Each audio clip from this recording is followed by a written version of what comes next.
Unless otherwise indicated, Ratchet Book Club is intended for a mature audience. Viewer discretion is greatly advised.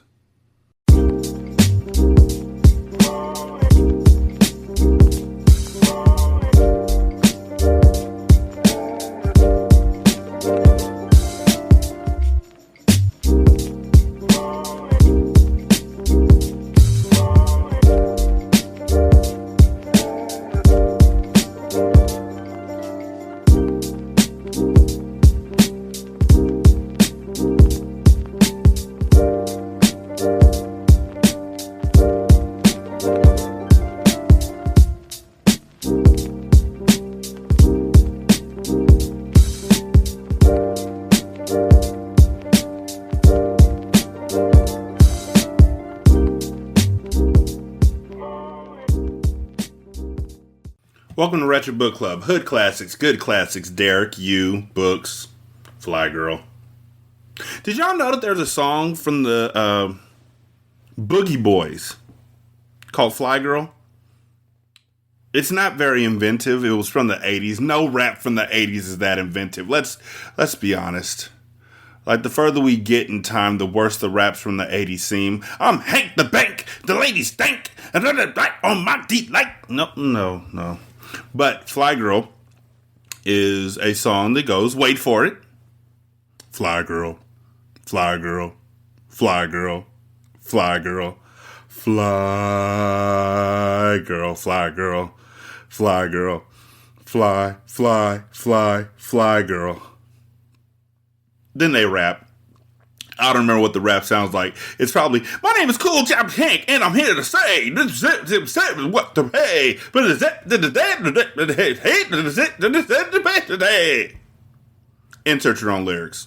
That's the cadence. That's the cadence for every 80s rap, except for fucking, Rakim. That's everybody. Everybody. I don't give a fuck. And LL Cool J. LL Cool J and Rakim, that's about it. Because Cool Mo D, I used to live downtown, 159th Street, down bits.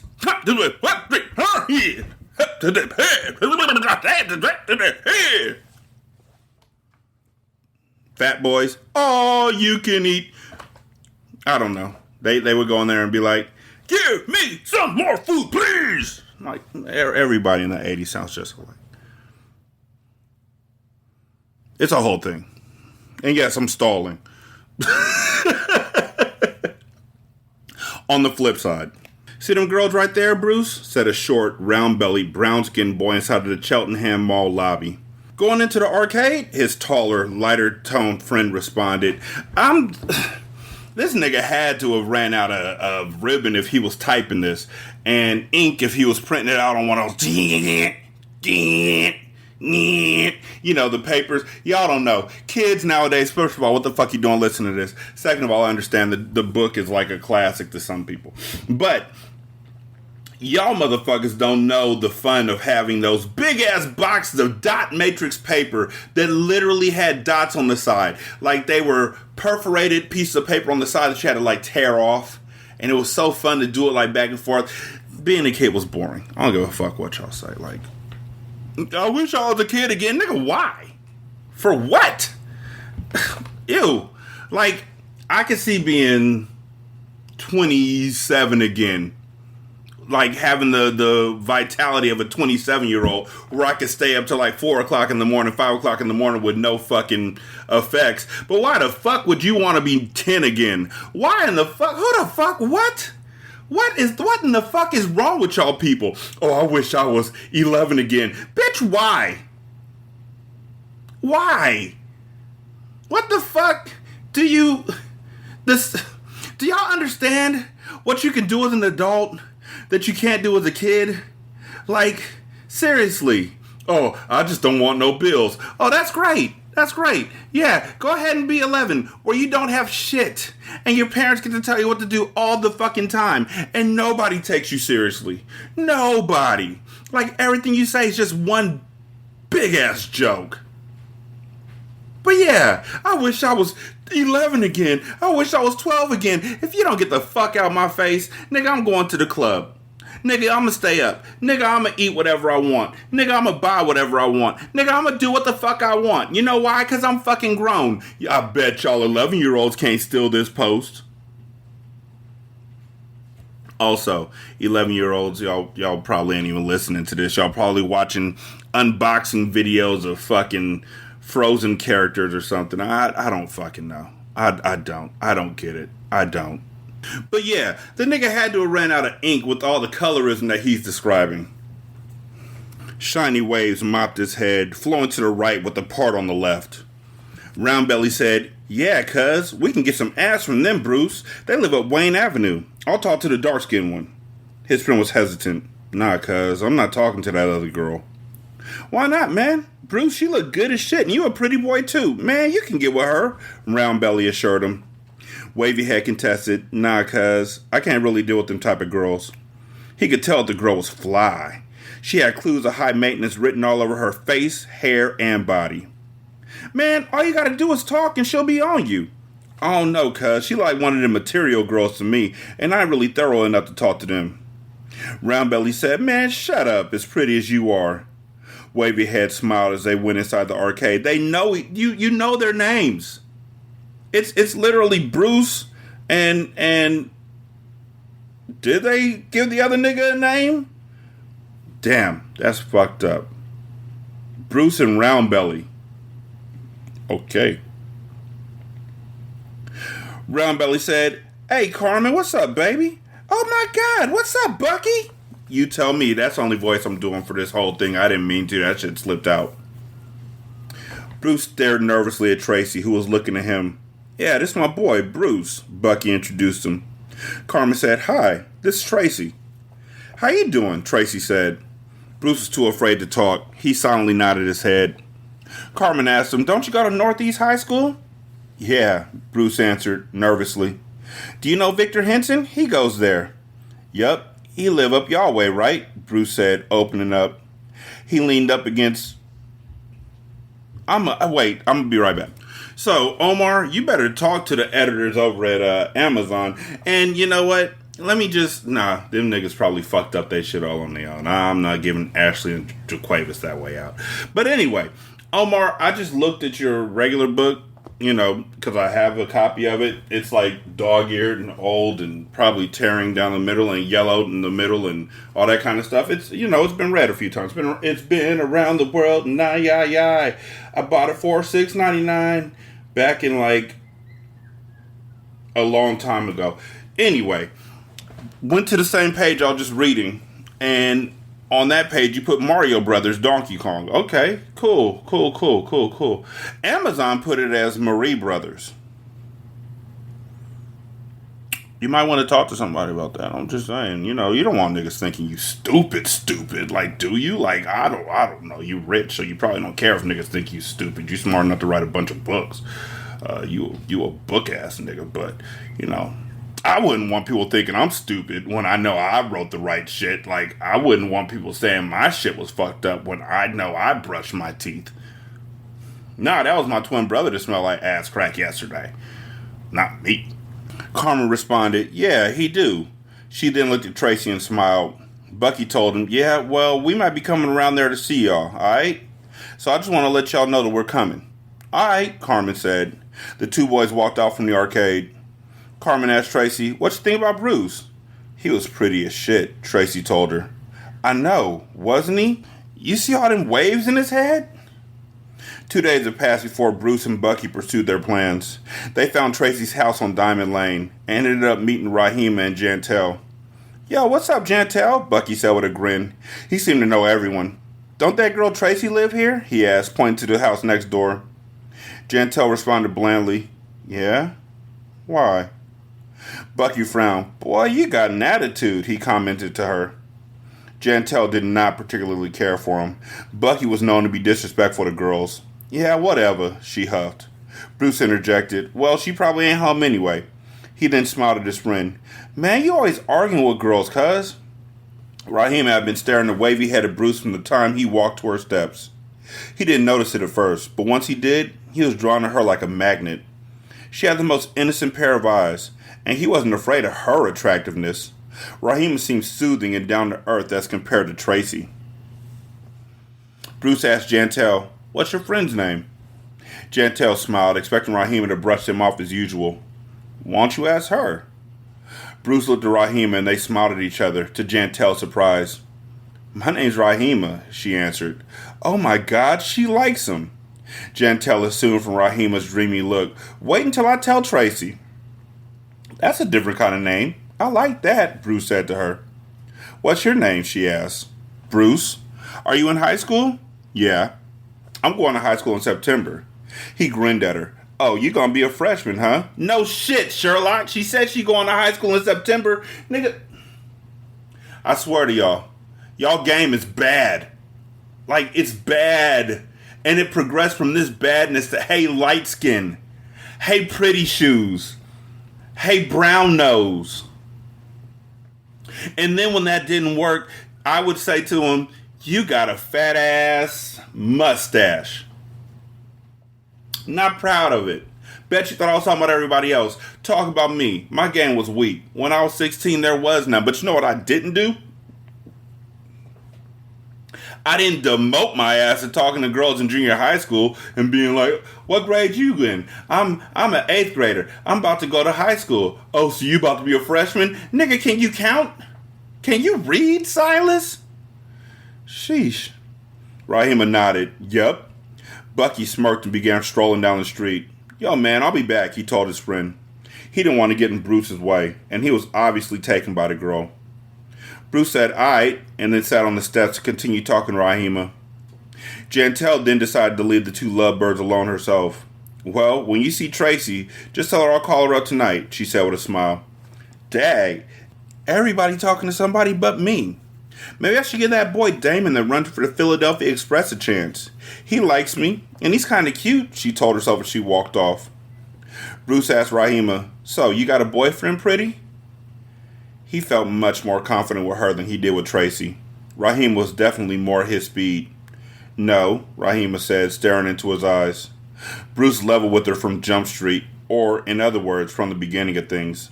Well, to tell the truth, I'm at the point now where I would like to settle down and find a girlfriend myself. And you're such a nice girl and all that, I wouldn't mind you being the one. I'm at the point where I like to settle down as a 16-year-old. And I think you're the one, 13-year-old.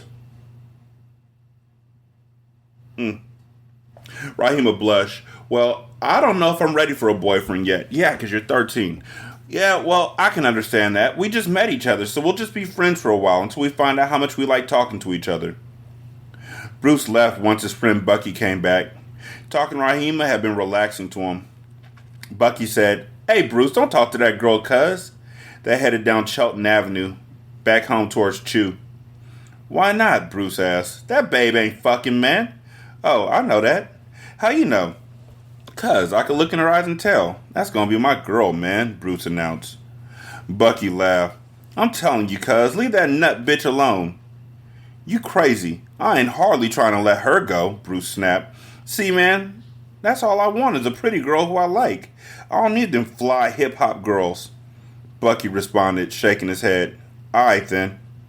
They walked home to the East Germantown area, across Chew Avenue. Hey, Bucky, the party gonna be live tonight, right? Bruce was asking. Yeah, cuz, it's gonna be many hoes up in there, his friend responded as he groomed himself, getting ready to leave out. Just as a reminder, because I like doing it, they're talking about 13-year-olds when they say pretty hoes up in there. Bruce wore leather trimmed jeans, a members-only jacket, a gold pinky ring, and a pair of $75 Fila sneakers. Remember when shoes only cost $75? Yeah, me neither. Bucky slid on his blue silk shirt with black snakeskin shoes and a matching belt. That nigga gonna have pit stains by like 30 minutes in. He wore dark blue Louis Raphael slacks and a gray Sergio jacket. Silk shirts were in Philly at the time. The year was 1985. The number, another summer. Police ain't getting no dumber. Streets dried up. Used to think it would last, but being a kingpin is a thing of the past. Remind me to do a musical love affair again soon, because I got some stuff about Ice Cube. Bucky looked like $1,000,000, Bruce said with a laugh. He wrapped a $20 bill around his finger for status. All of the guys who had money to spare were doing it. I'm telling you, Bruce, you should get classy, man. The bitches love it. My gear's alright, Bruce retorted. But yo, Buck, I'm going up to Rahima's house to see if she wants to go. Bucky frowned. Man, that girl can't go to no parties. You wasting your time. Well, I'm gonna go see anyway. Bruce left immediately, taking a long walk by himself. When he got there, it was 8:30, and Rahima and Tracy were outside talking. Bruce hesitated after seeing Tracy there, but then he walked up as if everything was cool. Rahima greeted him excitedly. Hi, Bruce. Bruce was apprehensive, wondering what Tracy was thinking and what she planned to do about her thoughts. Weren't you at the mall earlier this week? She asked, as if she were not quite sure. Bruce answered, yeah, nonchalantly. Tracy wore a pair of tight black jeans and a red Sixers jacket. Bruce was more interested in Rahima, wearing a long royal blue skirt and a colorful blouse. So, Rahima, you want to go to this party with me tonight? He asked her. Tracy was immediately jealous. Some boys just asked us about that, she interjected. Rahima said, I gotta go ask, to Tracy's surprise. Oh my God, Jantel was right. She do like him, she thought to herself with a smile. Her neighbor then ran into the house and left Bruce alone with Tracy. Tracy asked him with a devilish grin, You came up here with Bucky looking for me yesterday? Bruce lied and said, Bucky was looking for you. Tracy stood up and walked closer to him on the steps. Bruce turned away to avoid her hazel-eyed stare. You like Rahima? She quizzed. Yeah, and I want to go with her, Bruce answered bluntly. Tracy felt like cussing him out. Why does everyone want to go with her? She fumed. Bruce continued to avoid her, giving Tracy a challenge. Rahima came back out with a jacket, and Tracy was shocked. They said you could go? She asked, confused by it. Yeah, Rahima told her. I told them that I was going with you and your friends, and they said be back before curfew. That's all. Tracy grinned, excited as ever to see how Rahima would act at her first house party. Her neighbor was finally ready to start experiencing life. Tracy dashed into the house to tell her mother where she was going, and then the three of them headed to the party, which was 8 blocks away. Tracy and Rahima giggled behind Bruce's back at how pretty he was while on their way. Tracy then slid her hand near his butt. Rahima grabbed her hand and playfully hissed at her. Stop that, Tracy, she whispered with a grin. Tracy whispered back to her, I would do it good to him. But then she realized that Bruce would rather do it with Rahima. If I stop mentioning this every couple seconds, please don't think that I started thinking it was okay. It's just, I just don't understand how I don't know how this book got written. Like, just writing it would have given me the heebie-jeebies, but maybe that's because I was listening to BBD's, I'm be honest with you, my homeboy texted me some lyrics from BBD because I said that Ralph Tresvant was the one on Any Heartbreak who was trying to date a 13-year-old after the show. And he sent me back a note talking about how, BBD's Do Me was, the backstage, underage line. Like, I listened to BBD. And I was like, nigga, I don't listen to either one of them. They all come from the same fucking group. I don't understand how this nigga's writing this shit. And I've read his other books. He don't write about it no more. Not as far as I know in the books that I've read. So, okay. By the time they arrived at the party, it was 9:30. A gang of teenage boys were crowded outside. Bruce recognized none of them as they jealously began to stare at him. He had 2 pretty girls. Who the hell is he, they thought. Although she didn't feel like associating with them, Tracy was familiar with several of the boys. One of them even called out to Rahima, but she refused to respond. They entered through the front door and paid their dollars. A girl then led them into the basement and down the crowded stairs. Bruce walked down the steps and into the packed dance floor, accompanied by 2 fine young women. 2 little girls. Sorry. And no sooner than he had reached a comfortable spot inside the room with them, a boy rudely stepped in front of him, addressing Rahima. What up, Rahima? Come here for a moment. I got somebody for you, he said as he tugged at her hand. Bruce cut him off as Rahima pulled her hand away. Nah, cuz, she with me. Is she really with you? Then let her say it, the boy contested. Bruce responded, ready for a fight. Yeah, well, you see, she ain't going nowhere. Tracy was impressed, but it made Rahima afraid of him. She hoped that Bruce was not a control freak like her father. Yet Bruce was simply standing his ground. Dude had no business grabbing her from me like that, he thought.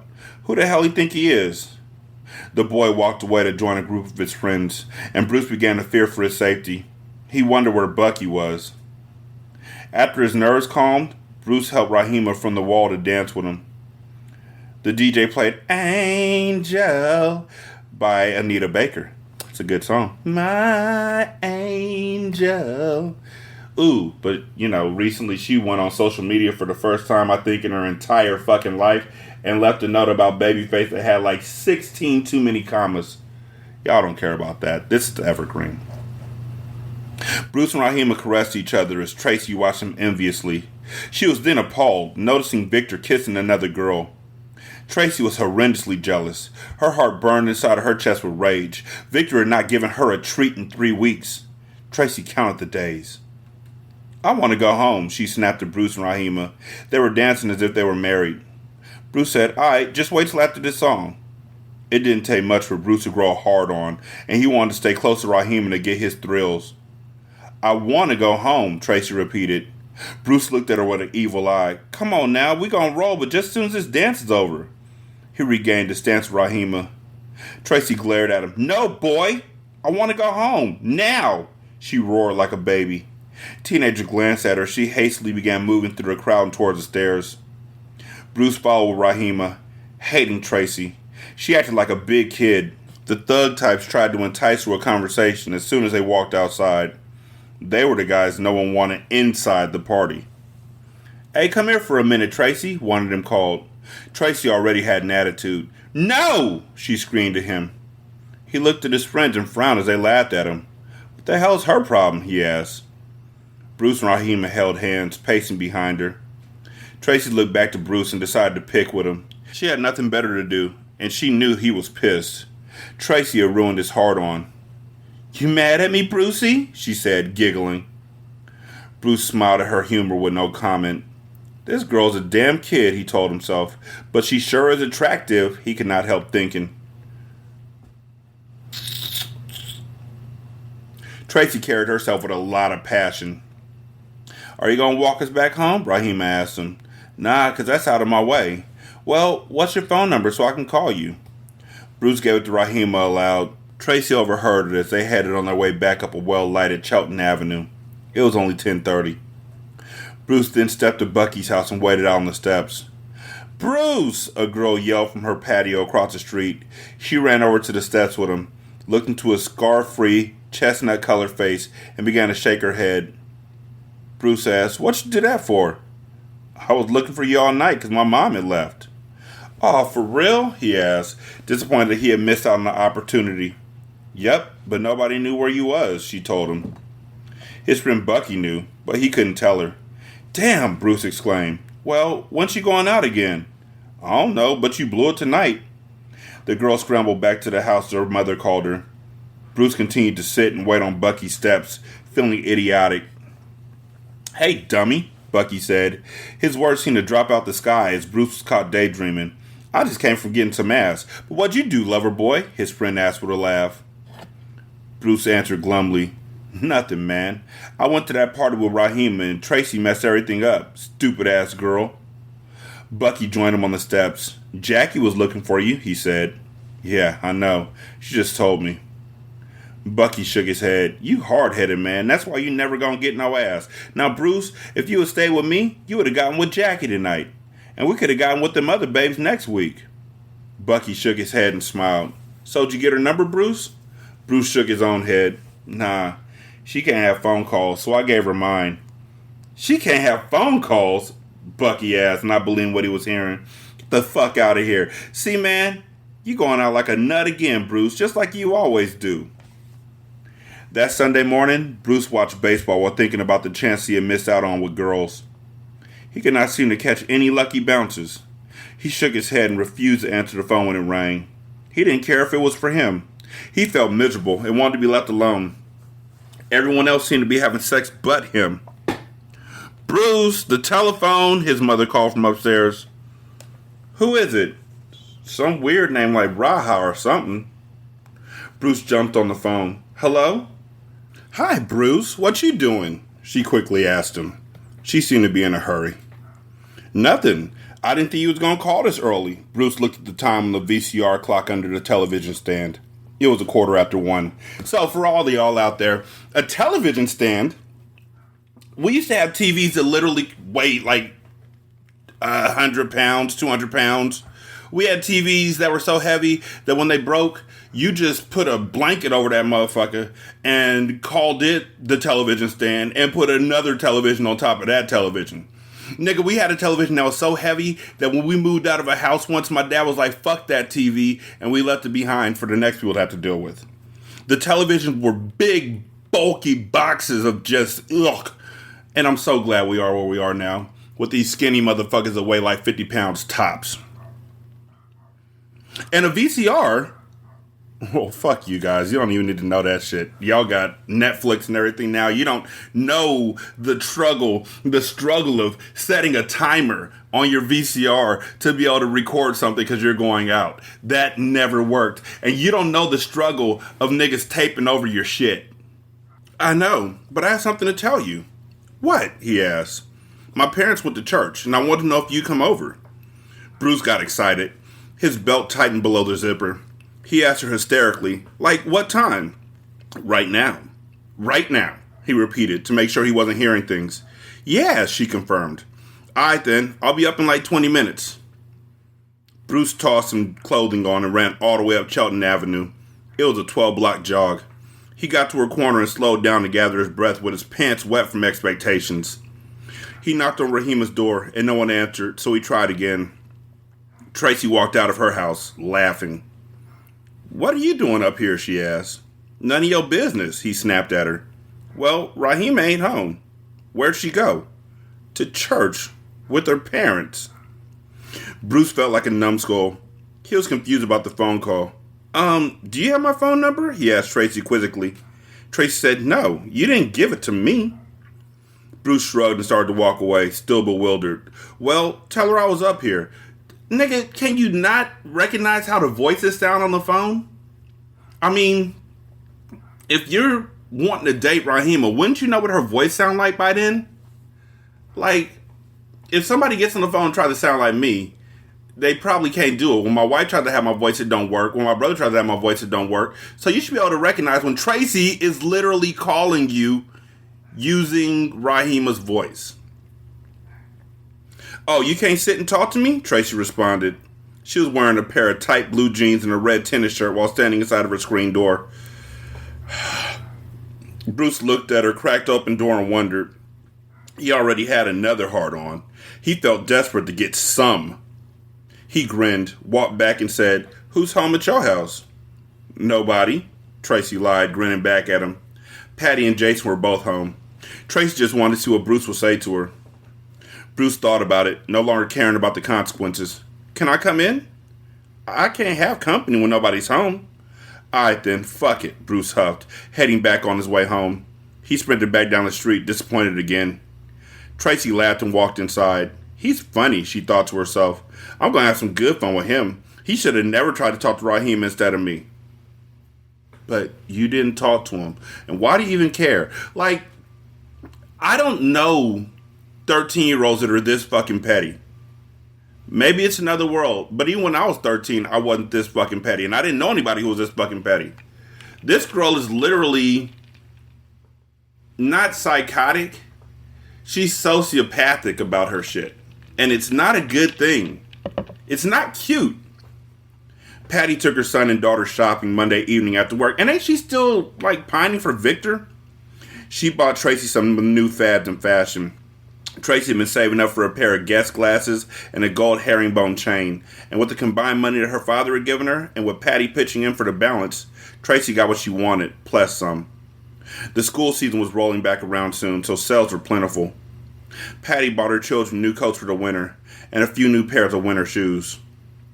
Tracy walked into Germantown High School on the first day of classes with her head held up high, and noticed that it was a fashion show in itself. All the teens had new gear.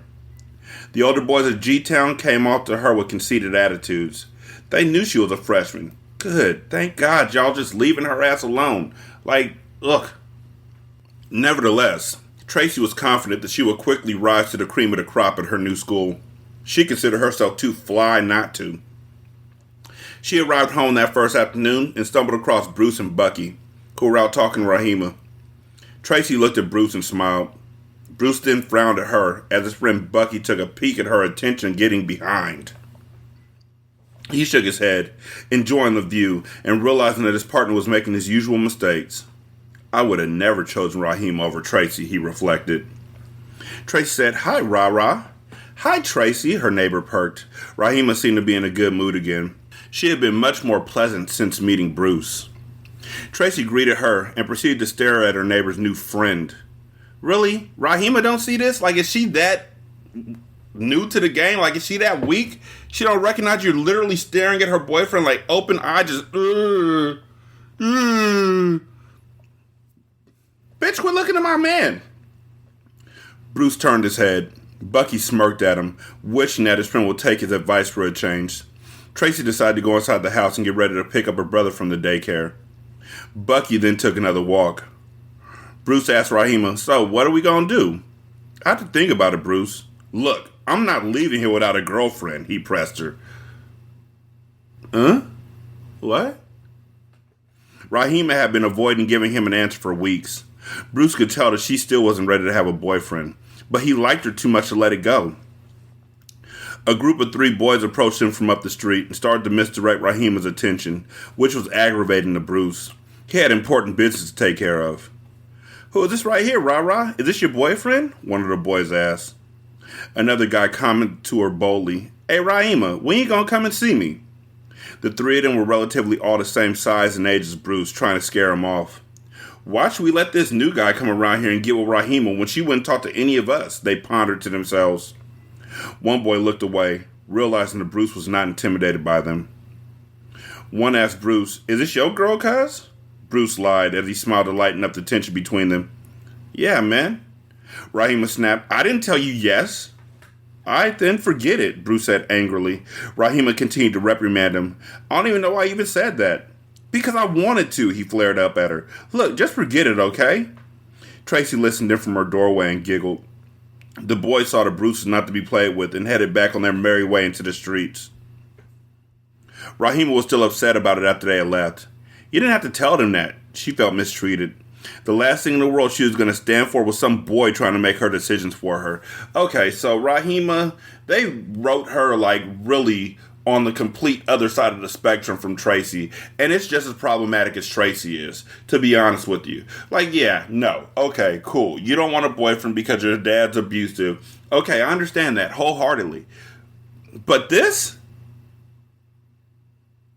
Come on. Come on, you got better sense than this. Like, all of these characters are written so one note. I think I said that before, but I don't know. We'll see. Bruce told her what his intentions were. "Look, if you think I'm going to come to see you and have some punk dudes try and scare me off, then you got another thing coming. I want to go with you, so I'll let them punks know right away where I'm coming from. Now, if you can't deal with that, then fine, because I'm not going for no dumb shit." Rahima was speechless. Tracy hid behind her door, impressed. She then walked out of the house to get her brother from the daycare center, as if she had not heard a thing. She spotted Bucky heading back up the block to return to his friend. "Your friend's a trip," she said to him. "Why you say that?" Bucky asked. Tracy answered with a giggle. "He just got mad as hell and told her off." Tracy had never witnessed a boy talk to Rahima the way Bruce had. Bucky grinned. "For what?" "'Cause these guys came around here trying to punk him, and then Ra-Ra said he shouldn't have said what he did." "What did he say?" "He said they went with each other." I'm not giving her the right voice. Like, maybe that's what. Maybe that's why I was saying why and it at the same time. That's why I came out as wit. But I'm talking right now and I want to go back and correct it. So fuck it. Y'all just gonna have to deal with it. Maybe that's it. Because if I talk with a voice like 13-year-olds have, they said that yeah, then maybe it'll sound like this dude is literally preying on a 13-year-old girl. Never gonna let it go. Bucky frowned and headed back to Rahima's steps, gesturing for them to leave. Bruce had said all he could. He then asked Rahima to walk him to the corner. Bucky followed them, shaking his head in disappointment. He's doing it to himself again, he thought. Is that literally all you think, Bucky? Do you have anything more than... Like I said, everybody's one note. Bucky's whole job is to tell Bruce that he looks good with his light skin and wavy hair, and to drop him off at Rahima's house, like the nigga can't walk over there by himself. And then the nigga goes off and walks around the block, like literally goes on a pleasure walk, I guess. I don't know where the nigga goes, but he's done it like every time he's gone to see Rahima, and then comes back at the end and says, this nigga's doing it to himself again. Come on now. Bruce pressed her. So, are you going to go with me or what? Rahima remained unsure about it. Yeah, okay, she said, just to get him off her back. I'm serious, though, Bruce told her. She had answered too quickly for him to believe her. I said okay. Bruce smiled and happily tried to kiss her lips. Rahima refused. He then headed off with his friend, grinning from ear to ear. I told you I was going to get her, he said on their way back. We'll see what happens, Bucky mumbled. He still felt Bruce was crazy for not wanting Tracy. Rahima didn't call, but Bruce came to see her during the weeks that followed anyway, and Tracy was always there, bothering him.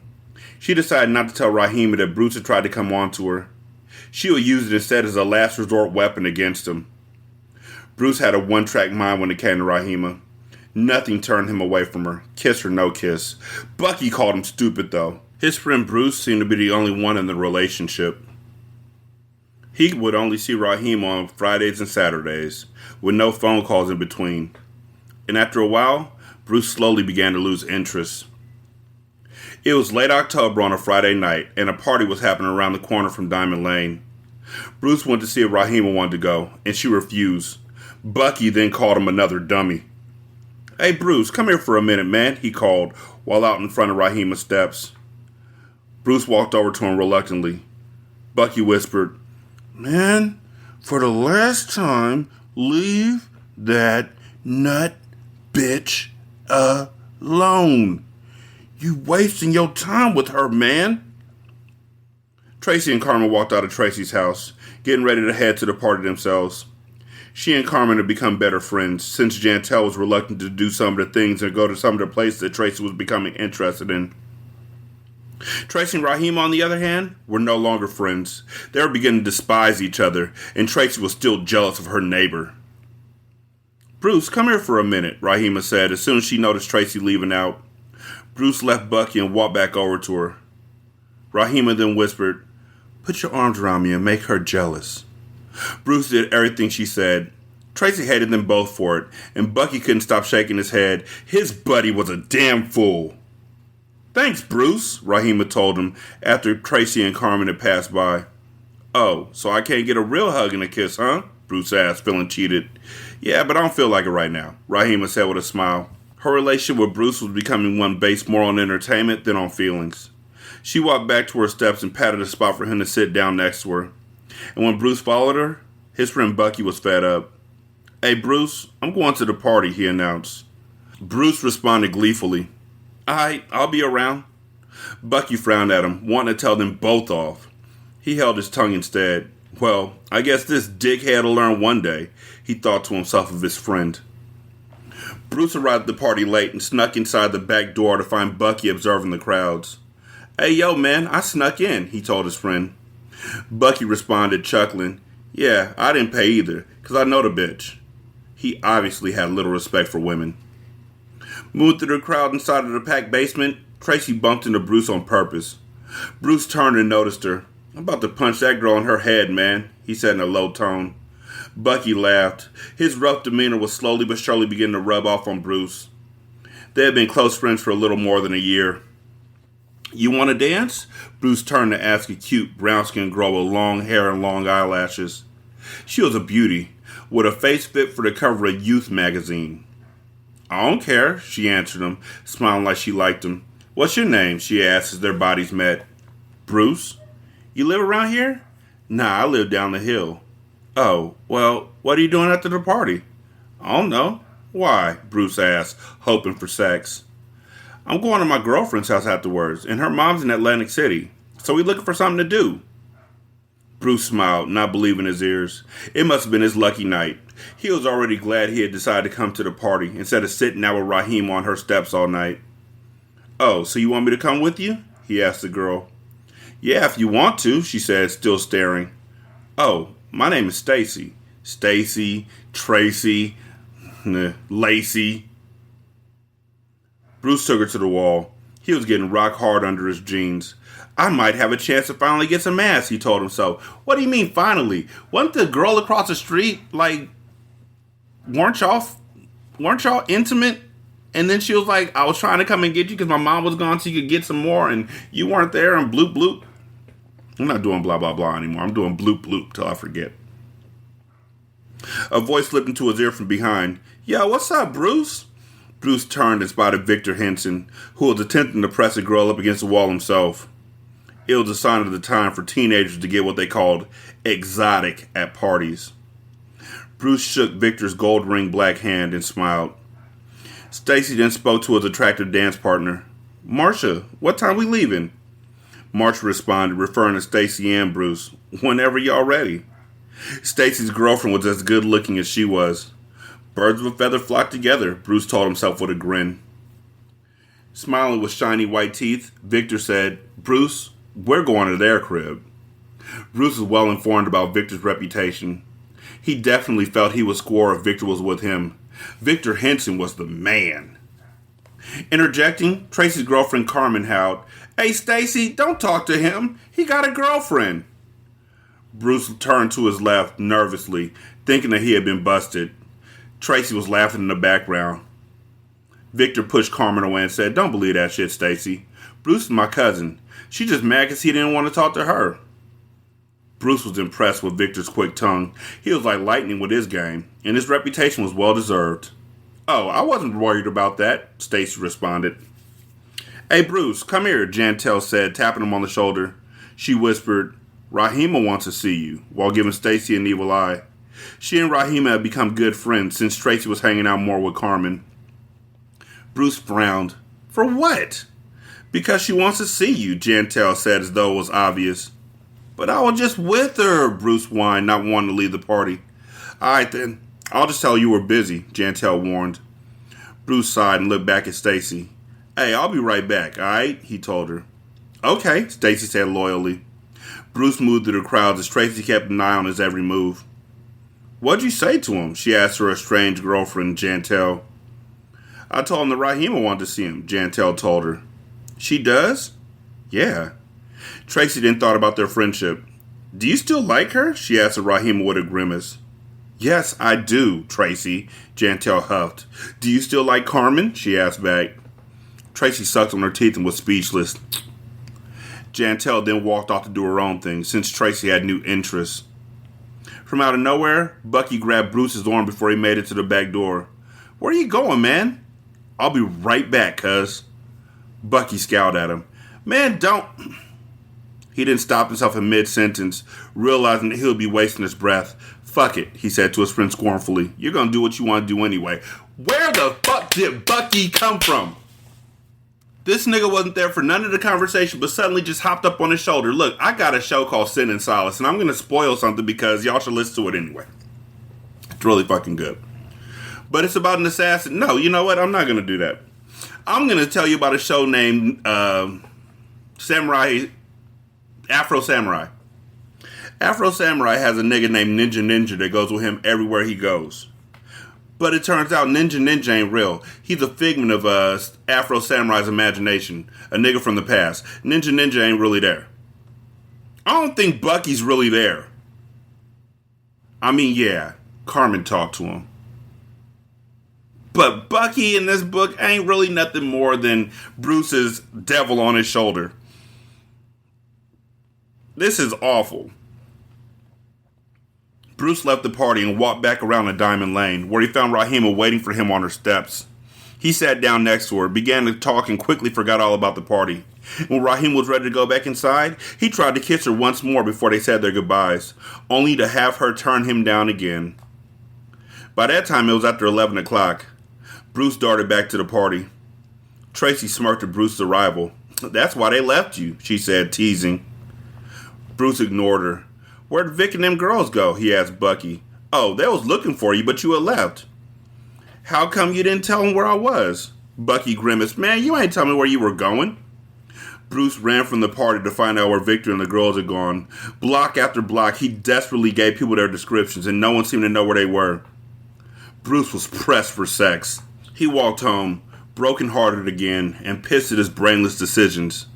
If he would have listened to Bucky and left Rahima alone, he could have scored. Bruce ventured to Rahima's house early that Saturday morning. Rahima was out on her steps at first, but once she spotted Bruce approaching in a pair of tan Timberland shoes, black jeans, a brown leather jacket, and brown Gucci glasses, she ran back into the house, considering herself not dressed well enough to be with him. Trace sat out on her own steps and laughed at Rahima's silliness. She smiled at Bruce, but he turned away. "Ooh, Bruce, can I see your glasses?" Tracy squealed, reaching out her hands as if he had told her that she could. "Nah," Bruce responded, slapping Tracy's hands away. Tracy dropped her eyes, pretending to be hurt by it. "You're so mean to me," she whined. Rahima exploded out of her house, screaming, "Why don't you leave him alone, Tracy?" Tracy laughed it off. She figured she would wear Bruce down eventually. The challenge made it more fun, and Rahima surely would not be able to keep him long.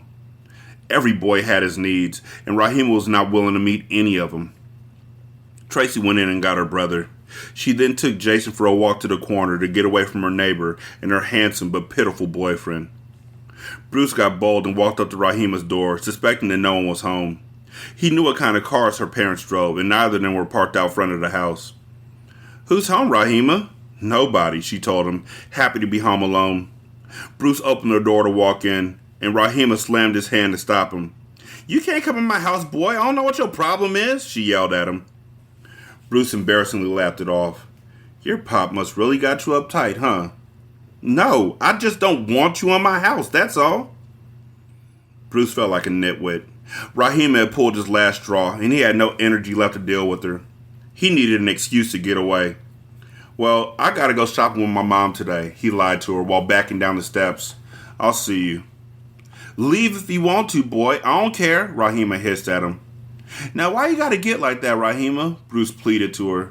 "We've been going with each other for over a month now. You won't even kiss me." Rahima refused to let her defenses down. She gave Bruce an evil stare and slammed her door in his face. She wanted badly for him to stay, but she didn't know how to control her emotions. How was she supposed to feel towards a boy? And how could she keep him interested without kissing him, letting him tell her what to do, and then ultimately being used by him? "That's it," Bruce snapped to himself. He was tired of playing Mr. Nice Guy with Rahima and getting no results. He planned for going after the primary prize, sex with Tracy. Bucky was right. Later for love. Bruce was too angry to feel nervous about approaching Tracy. She was still Flyy, but he had gotten used to her, and he was no longer timid around her. He quickly met up with Tracy at the corner and stopped to talk. "Tracy, I know I've been mean with you, but me and Rahima are finished, and she's the only reason I was acting like that," he said. Tracy wanted to smile, but she kept a straight face. "Well, I don't really want to talk to no boys right now. I mean, I just wanted to be friends with you," she lied with a straight face. Bruce looked bewildered. He was too mentally drained and psychologically frustrated to even respond. Tracy only wanted him when he was connected to Rahima, like some kind of a silly competition. He frowned, realizing it, and walked away in a state of depression. Tracy felt sorry for the boy. He just gonna have to get smarter with girls, she told himself. Nobody likes a pushover. Bruce mumbled as he walked down the street with his head hanging low. "I'm a damn fool." Bruce asked Victor about Tracy when they saw each other in school. Victor said, "Man, I was running up in her all summer long. That young buck was addicted to my shit. I got them panties whenever I wanted to." Bruce was weak with jealousy. He thought he would never be a ladies' man. He turned him off with his niceness. He only dreamed he could be like Victor one day. Tracy continued to haunt Bruce's thoughts with her glamour, her self-assurance, and her sensuality. She's 13. Bruce longed through November and into December, fantasizing that he would get another chance. I know this sounds weird. I know. But I literally hate everybody in this book. Everybody. Except Jason, because he's an infant. But the rest of them are just horrible. And maybe Jantel. Jantel ain't done shit yet. And Carmen. Carmen ain't done shit yet. But all the main characters, I hate their fucking guts. Like they're so just blasé, and yet they're all so awful. Like, is there any redeeming person in this book? The answer is probably no. 916-633-1537. Wretched and Ratchet at gmail.com. Ratchet Book Club on Twitter. Ratchet Book Club on Facebook. You can leave a review on Spotify. It takes like 13 seconds. You can also leave a review on Podchaser. Copy and paste that into Apple Podcasts. And then copy and paste that into the Good Pods app. You can donate to the show at patreon.com/single simulcast. $1 will get you a ton of content. You can also donate to the show at buymeacoffee.com/sscast or on the Good Pods app. You can leave a tip in the tip jar. Thank you so much for listening. I greatly appreciate it. Y'all be good. I'm going to holler at you later. Peace.